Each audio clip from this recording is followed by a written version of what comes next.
Hello dear students, I am Assistant Professor Rushali Ahir, and in our today's session of Fermentation Technology Part 2nd, we are going to learn about the types of Baker's yeast. In the last session we have already studied about the what are Baker's yeast, and we have seen the production process of Baker's yeast, in which we have seen the upstream and downstream processing. So in this session we are going to learn about the types of Baker's yeast. There are various types of Baker's yeast which are dependent upon the presence of solid content as well as taste and the purpose of using. There are various types of yeast. The first type of Baker's yeast is the cream yeast. Now this cream yeast, it is the basically a suspension of yeast cell,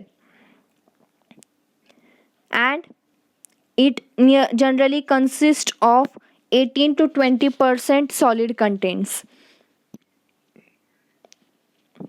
This cream yeast, it is generally not used or not termed as Baker's yeast because it is not used for the production of bakery products, but it is a marketable product. Then the second type of yeast is compressed yeast. Now as these yeast cells, they are compressed, so the excess water from this type of yeast, it is removed, and the solid content of compressed yeast is high as compared to the cream yeast. It consists about 27 to 33% of solid contents. Generally here the most of the moisture, it is removed by passing it through the various type of fluid bed dryers, so it is a kind of dry yeast. And to provide a perfect texture to this kind of yeast, different types of emulsifiers and oils are used during the production of compressed yeast. This compressed yeast, it can be divided into two groups. It may be granular or in the form of cakes. Now the name itself indicate granular yeast. A small granules of yeast are present here, so it is known as granular yeast. It has the high percentage of live cells. Here the yeast cells are live in the live form, which are added in the dough to make it more fluffy. आटा गूंदते वक्त bakery products बनाने में जब भी हम आटा गूंदते, that time this granular yeast, it is mostly added, and it is highly perishable, which lasts for which remains stable for longer time. And in this granular yeast, ascorbic acid, it is added in small quantity to as a preservative, which increases the shelf life of granular yeast. Then the second type of compressed yeast is cake yeast. This cake yeast, it is also known as active dry yeast. This cake yeast, it has long shelf life. Here the cells are encapsulated in a thick jackets of dead cells, and this cake yeast, it is more sensitive as compared to the granular yeast. Generally the shelf life of both cake yeast and granular yeast, it is near about 1 to 2 years. So these are the different types of Baker's yeast.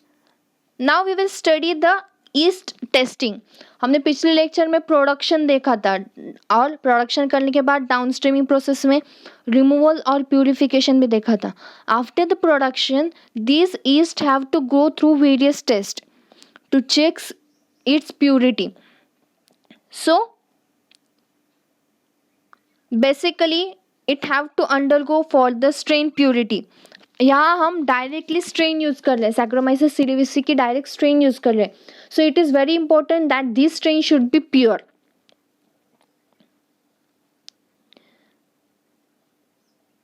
It should be strict adherence to rules set by the authorities.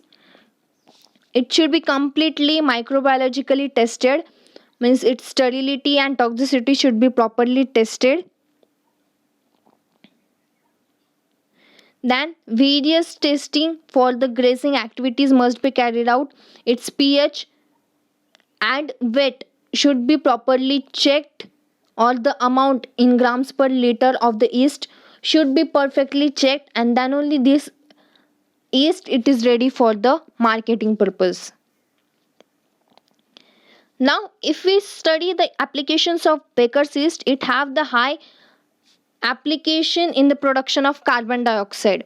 Generally हमने जो भी bakery products हम produce करते हैं, that bakery products are fluffy or spongy in nature.